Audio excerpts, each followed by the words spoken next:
big problem here. The problem is, it's true. You're oppressed, you're oppressed, you're oppressed, you're oppressed. God only knows why. Maybe you're too short, or you're not as beautiful as you could be, or your grandparent was a serf, likely, because almost everybody's great-grandparent was. It's like, and you're not as smart as you could be, and you have a sick relative, and you have your own physical problems, and it's like, frankly, you're a mess. And you're oppressed in every possible way, including your ancestry and your biology, and the entire sum of human history has conspired to produce victimized you with all your individual pathological problems. It's like, yes, true, okay, but the problem is that it is true, and so if you take the oppressed, you have to fractionate them, and it's like, you're a woman, yeah, okay, well, I'm a black woman, well, I'm a black woman who has 2 children, well, I'm a black woman who has 2 children and one of them isn't very healthy. And then, well, I'm a Hispanic woman and I have a genius son who doesn't have any money so that he can't go to university. And, I had a hell of a time getting across the border. It was really hard on me to get my citizenship. My husband is an alcoholic brute. It's like, well, yeah, that sucks too. And so, let's fix all your oppression. And we'll take every single thing into account, and then we'll fix yours too. We'll take every single thing into account. It's like, no, you won't, because you can't. You can't. It is technically impossible. First of all, you can't even list all the ways that you're oppressed. Second, how are you going to weight them? Third, who's going to decide? And that's the bloody thing. Who's going to decide? That's the thing. Well, what's the answer in the West? It's like, in free markets, oh yeah, Christ, we'll never be able to solve this problem. No one can solve it. What are we going to do about that? We're going to outsource it to the marketplace. You're going to take your sorry, pathetic being, and you're going to try to offer me something that maybe I want. And I'm going to take my sorry, pathetic being, and I'm going to say, well, all things considered, as well as I can understand them, maybe I could give you this much money, which is actually a promise, for that thing. And you've packed all of your damn oppression into the price. And I've packed all my oppression into the willingness to pay it. And that solution sucks. It's a bad solution. But compared to every other solution, man, it's why 10% of us have freedom. And so there's a tremendous illogic at the bottom of this. It's like, you have to fractionate the oppressed all the way down to the level of the individual. Oh, that's what the West figured out. There's a couple of figures who are at the mythological roots of our culture, and people get upset with me because I bring in religious themes, but I understand some things about mythology and religion, and it's not an accident that the axiomatic Western individual is someone who was unfairly nailed to a cross and tortured. It's like, yes, right, exactly. So what do you do about that? Well, I thought about that for a long time too. It's like, well, you don't get together in a damn mob, because all that does is allow you to be as horrible as you could possibly imagine and suffer from none of the consequences. That's a bad idea. So how about we don't do that? Well, there's a deep idea in the West too. It's like, pick up your damn suffering and bear it and try to be a good person so you don't make it worse. Well, that's a truth. I read a lot about the terrible things that people have done to each other. You just cannot even imagine it. It's so awful. So you don't want to be someone like that. Now, do you have a reason to be? Yes. You have lots of reasons to be. God, there's reasons to be resentful about your existence. Everyone you know is going to die. You too. And there's going to be a fair bit of pain along the way, and lots of it's going to be unfair. It's like, yeah, no wonder you're resentful. It's like, act it out and see what happens. You make everything you're complaining about infinitely worse.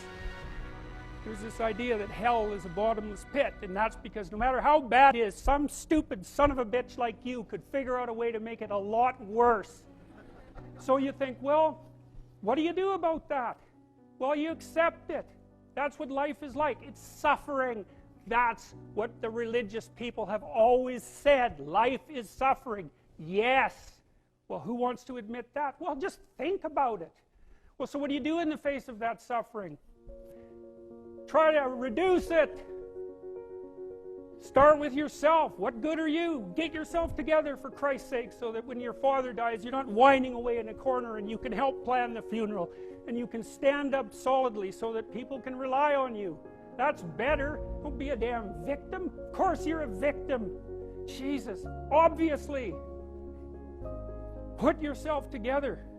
And then maybe if you put yourself together, you know how to do that. You know what's wrong with you, if you'll admit it. You know there's a few things you could like polish up a little bit, that you might even be able to manage in your insufficient present condition. And so you might shine yourself up a little bit, and then your eyes will be a little more open, and then you can shine yourself up a little bit more, and then maybe you could bring your family together instead of having them be the hateful, spiteful, neurotic, infighting batch that you're like doomed to spend Christmas with. So then you fix yourself up a little bit, kind of humbly, because, you know, God, you're a fixer-upper if there ever was one. And then you got to figure out, well, can you figure out how to make peace with your idiot brother? And probably not, because he's just as dumb as you, so how the hell are you going to manage that? And so then maybe you get somewhere that way, and your family's sort of functioning, and you find out, well, that kind of relieved a little bit of suffering, although it reduced the opportunities for spiteful revenge, and that's kind of a pain in the neck.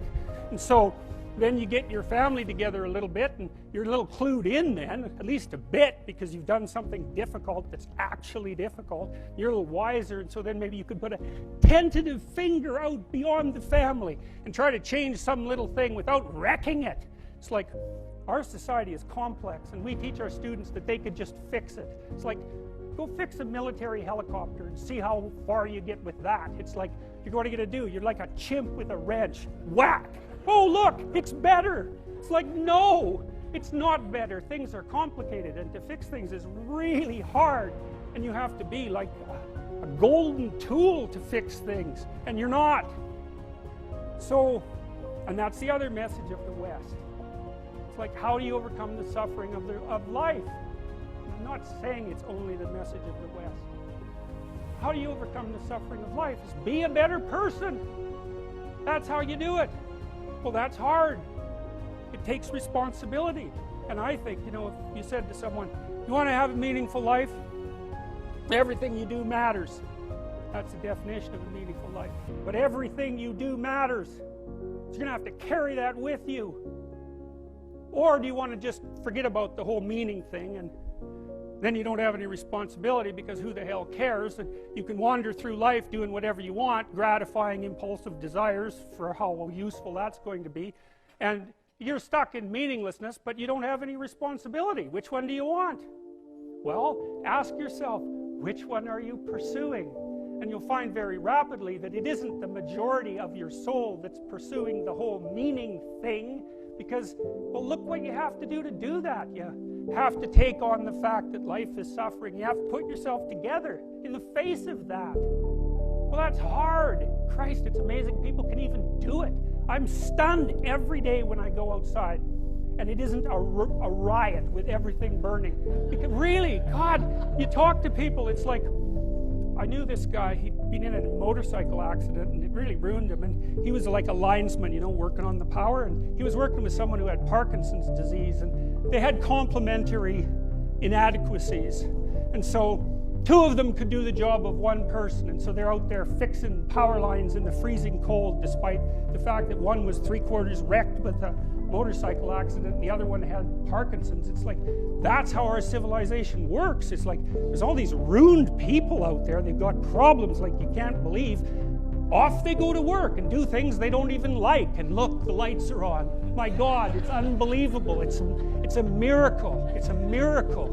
And we're so ungrateful. College students, the postmodern types, they're so ungrateful.